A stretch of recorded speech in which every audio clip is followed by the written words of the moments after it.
নমস্কার, জয় মাতারা। আমি অ্যাস্ট্রো হিমাংশু ভাগ্যের দুয়ার থেকে আপনাদেরকে জানাই আন্তরিক শুভেচ্ছা, ভালোবাসা।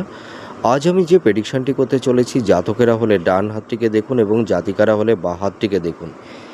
যে সব জাতক জাতিকাদের এই রবির আঙুলের তৃতীয় পর্বে যদি ক্রস সাইন থাকে তাহলে কি হয় দেখুন। এইটা হচ্ছে প্রথম পর্ব, এটা হচ্ছে দ্বিতীয় পর্ব, আর এটা হচ্ছে তৃতীয় পর্ব। তা তৃতীয় পর্বে যদি ক্রস সাইন থাকে তাহলে সেই সব জাতক জাতিকাদের মানে মান সম্মান হানি হয়, ঠিক আছে।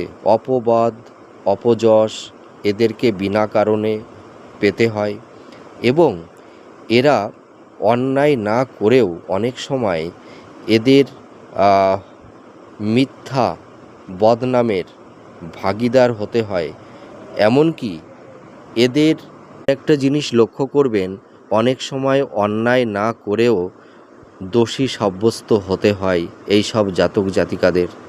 এবং এদের মেধা ট্যালেন্ট থাকা সত্ত্বেও এরা মানুষের কাছে সেই সম্মানটা, সেই আত্মমর্যাদাটা এরা পায় না এবং এদেরকে অনেক সময় অনেকের কাছ থেকে হিমোলেট হতে হয়। অপযশ, বদনাম এইগুলো কিন্তু এদেরকে নিতে হয়। আপনারা মিলে দেখুন এই প্রেডিকশানটি কতটা ম্যাচ করছে। নমস্কার, জয় মাতারা।